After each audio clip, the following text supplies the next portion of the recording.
तो मैं हूं अर्पणा मिश्रा और आप सभी का स्वागत करती हूं अपने चैनल अर्पणा मिश्रा में। तो आज मैं आप लोगों के साथ शेयर करने वाली हूं गोवर्धन पूजा कब है, गोवर्धन पूजा की व्रत कथा और गोवर्धन की पूजा कैसे होती है और इसको हम कैसे करते हैं, इस पूजा से लाभ क्या होता है। गोवर्धन पूजा की व्रत कथा जो भी भक्त सुनते हैं कहते हैं कि उनके घर में कभी भी अन्न और धन की कमी नहीं होती है। तो सबसे पहले आप लोगों से यही अनुरोध करूंगी कि आप लोग पूरा वीडियो देखिएगा, आप सभी को पूरा वीडियो पसंद आए। यदि आप भी गोवर्धन भगवान की पूजा दिल से करते हैं तो इस वीडियो को लाइक सब्सक्राइब करके और शेयर कर देना। जानते हैं गोवर्धन पूजा पर करते क्या हैं। सबसे पहले बात करेंगे गोवर्धन पूजा जो है, गोवर्धन पर्वत को हम गाय के गोबर से बनाकर विधि पूर्वक उनकी पूजा करते हैं और व्रत कथा को सुनते हैं। यदि हम गोवर्धन पूजा करते हैं और व्रत कथा नहीं सुनते हैं तो यह पूजा अधूरी मानी जाती है, इसीलिए व्रत कथा से ही यह पूजा पूर्ण रूप से मानी जाती है। हिंदू धर्म में जो है गोवर्धन पूजा का बहुत महत्व होता है। यह पावन पर्व भगवान श्री कृष्ण को समर्पित होता है। जो बताया भी गया है कि गोवर्धन पूजा या अन्नकूट उत्सव हर साल कार्तिक महीने के शुक्ल पक्ष की तिथि को मनाया जाता है। इस वर्ष गोवर्धन पूजा 22 अक्टूबर यानी कि आज दिन बुधवार को मनाई जाएगी। इस पर्व की सबसे अधिक रौनक जो है मथुरा में, वृंदावन में, गोकुल में, बरसाना में और नंदगांव में देखने को मिलती है। इस दिन गोवर्धन पर्वत और भगवान श्री कृष्ण की पूजा का विशेष विधान होता है। गायों को खूब अच्छे से सुंदर से नहला धुलाकर सुंदर से उनका श्रृंगार करते हैं, उनकी पूजा करते हैं। घरों में गाय के गोबर से गोवर्धन पर्वत की एक आकृति बनाते हैं और फिर उसको फूल से, धूप दीप और अनेक चीज़ों से उनकी पूजा को सजाते हैं, फिर उनकी पूजा करते हैं। गोवर्धन की विधि पूर्वक पूजा करने के साथ साथ अंत में हम व्रत कथा को भी अवश्य सुनते हैं। अगर हम व्रत कथा नहीं सुनते हैं तो व्रत कथा और यह व्रत अधूरा माना जाता है, और हम व्रत कथा सुनते हैं तो ऐसा करने से घर में सुख समृद्धि आती है। इसके साथ ही अन्नकूट की कृपा से कभी भी धन की, अन्न की कमी नहीं होती है।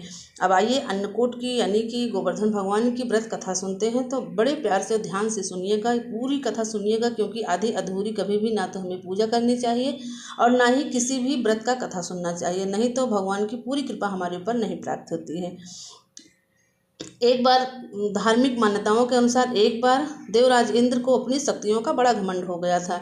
दिन के इंद्र के इसी घमंड को दूर करने के लिए भगवान कृष्ण ने एक लीला रची। एक बार गोकुल में सभी लोग तरह तरह के पकवान बना रहे थे और बस बड़े ही खुशी से के साथ नृत्य संगीत सब कर रहे थे। यह देखकर भगवान कृष्ण ने अपनी माँ यशोदा से पूछा कि आप लोग किस तरह उत्सव की तैयारी कर रहे हैं। भगवान कृष्ण के सवाल पर माता यशोदा ने उन्हें बताया कि हम देवराज इंद्र की पूजा कर रहे हैं। तब भगवान कृष्ण ने उनसे पूछा कि हम उनकी पूजा क्यों करते हैं।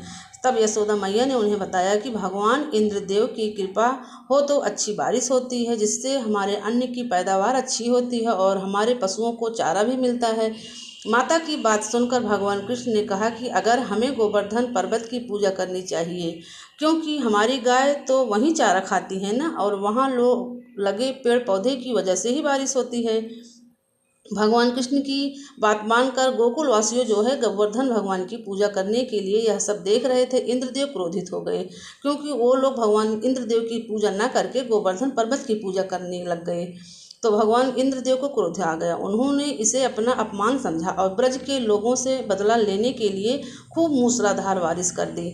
बारिश इतनी विशाल विनाशकारी हो गई कि गोकुलवासी घबरा गए। तब भगवान श्री कृष्ण ने गोवर्धन पर्वत को अपनी उंगलियों पर उठाया और सभी लोग उसके नीचे आकर खड़े हो गए, क्योंकि सबके घर गिर गए, पेड़ पौधे सब गिर गए, किसी को कहीं भी उठने की, बैठने की, खड़े होने की जगह नहीं मिली।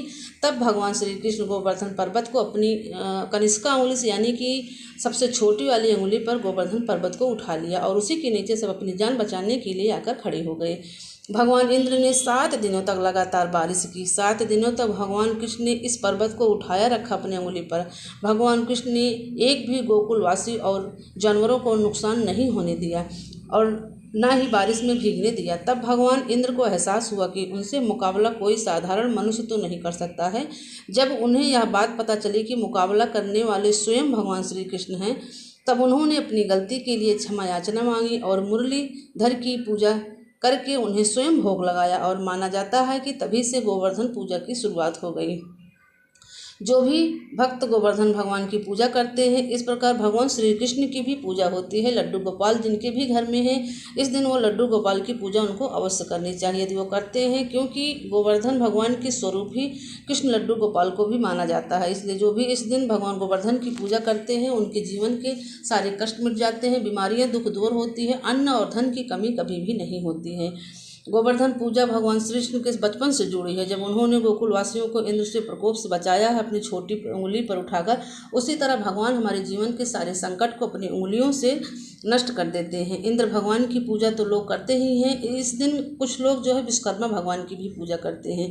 इसलिए अपनी जीवन को साकार बनाने के लिए, साक्षात्कार बनाने के लिए, सारी परेशानियों को दूर करने के लिए, प्राकृतिक हमारे घर में अन्न धन की कमी ना हो, प्राकृतिक आपदा ना हो कोई, इसीलिए हम गोवर्धन भगवान की पूजा करते हैं।